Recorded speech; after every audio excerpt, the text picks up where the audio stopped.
I always imagined that my wedding day would feel like stepping into a warm sunrise, soft, gentle, promising.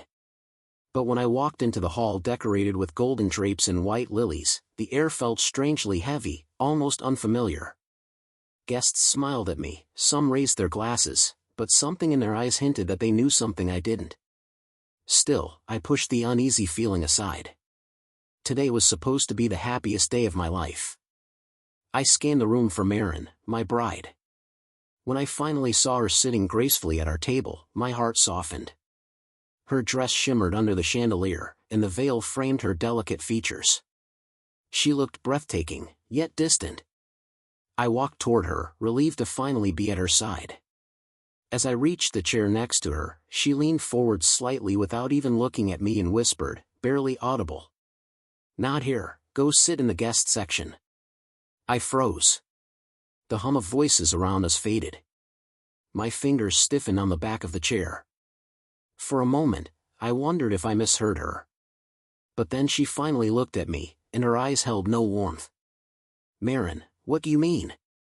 I asked softly, trying to keep my voice steady. Before she could answer, a tall man in an expensive charcoal suit stepped beside her. Rowan. Her ex. The man she once told me was a closed chapter, someone long forgotten. His confidence filled the space like he belonged here more than I did. She turned to him with a smile she hadn't shown me all day. "Rowan, thank you for coming," she said, touching his arm as though I wasn't even standing there. My stomach tightened. My wedding. My wife. My place. My chair. And yet I was being dismissed like a stranger passing by. "Go sit over there, Elias," she repeated, pointing toward a corner where distant relatives and casual acquaintances sat. A few guests glanced over. Some whispered. Some avoided eye contact. But none intervened. A slow sting crawled up my spine, but I forced myself to speak gently. "Marin, we're married now. Why would I sit?" She cut me off with a sigh, sharp and impatient. "Please don't create a scene." Rowan's expression shifted, a faint smirk tugged at his lips. He looked at me the way someone looks at a young intern who accidentally wandered into a boardroom. And in that moment, something inside me cracked.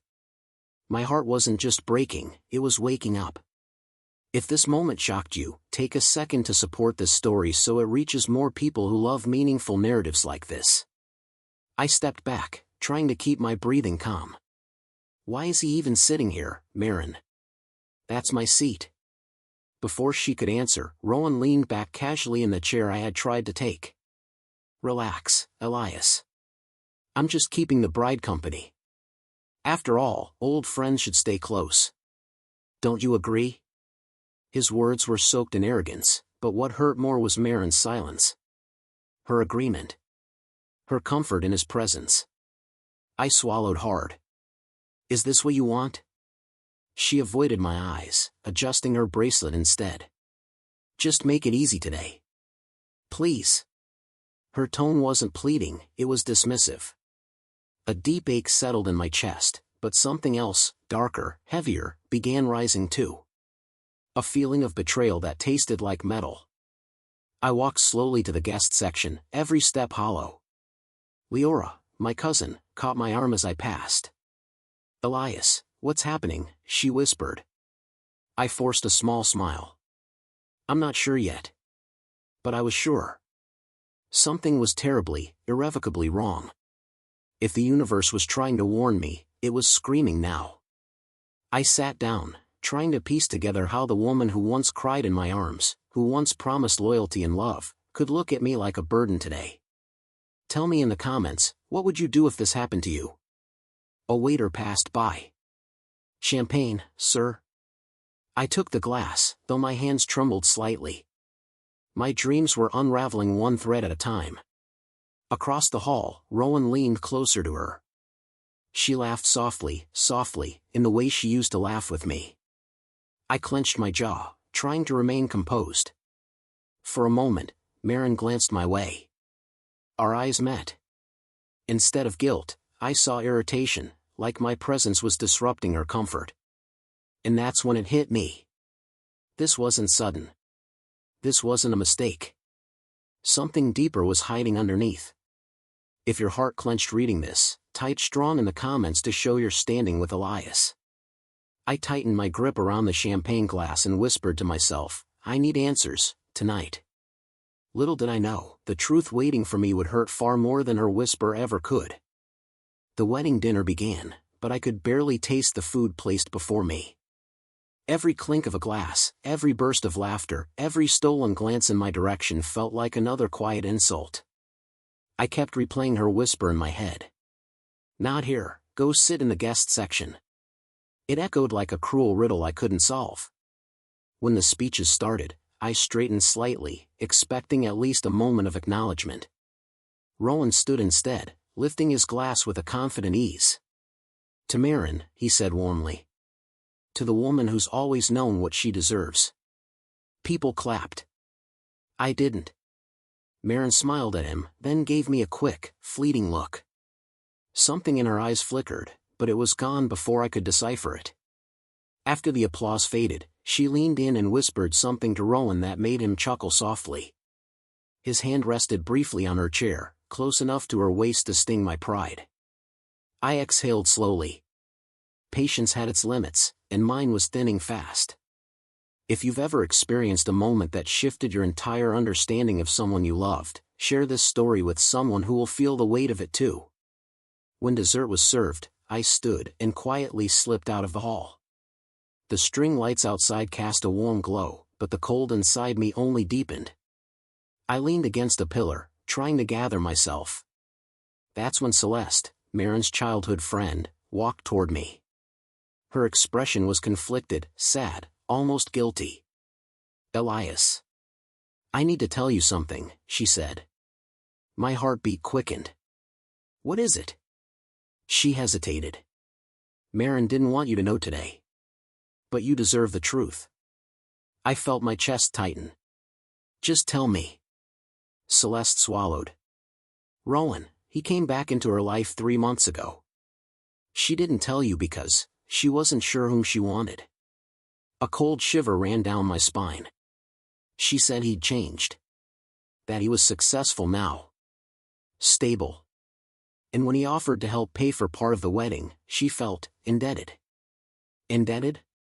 To her ex? For our wedding. My breath shook with disbelief. So she let him sit next to her? On our wedding day? Because of money? Celeste looked at the floor.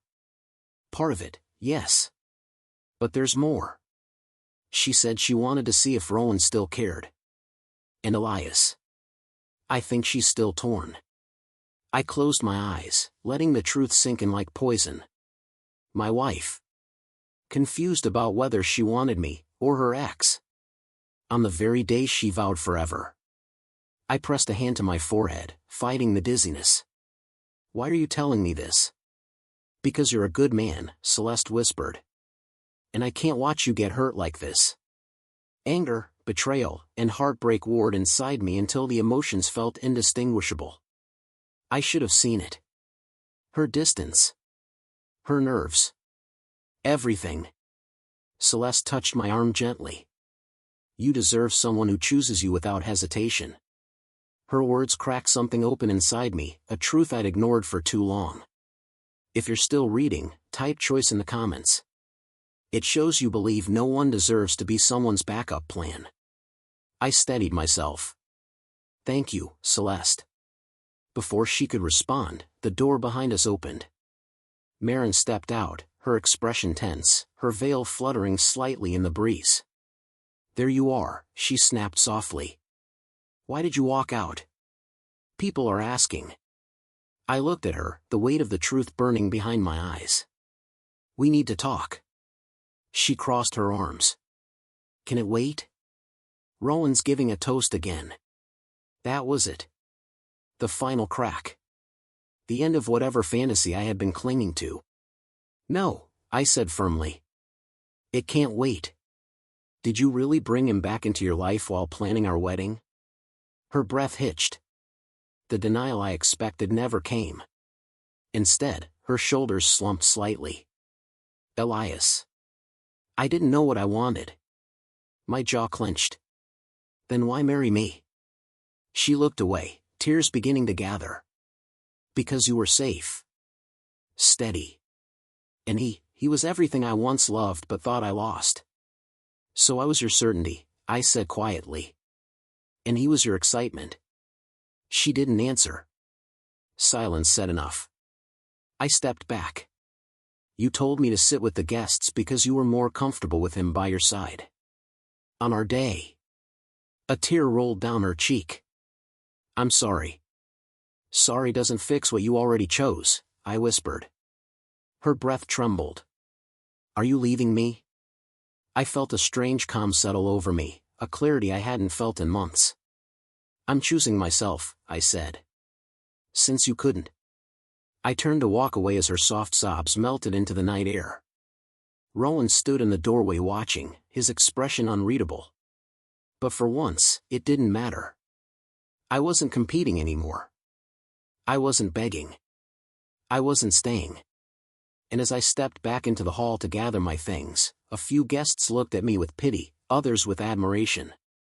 But I finally looked at myself with something I had been missing. Self-respect.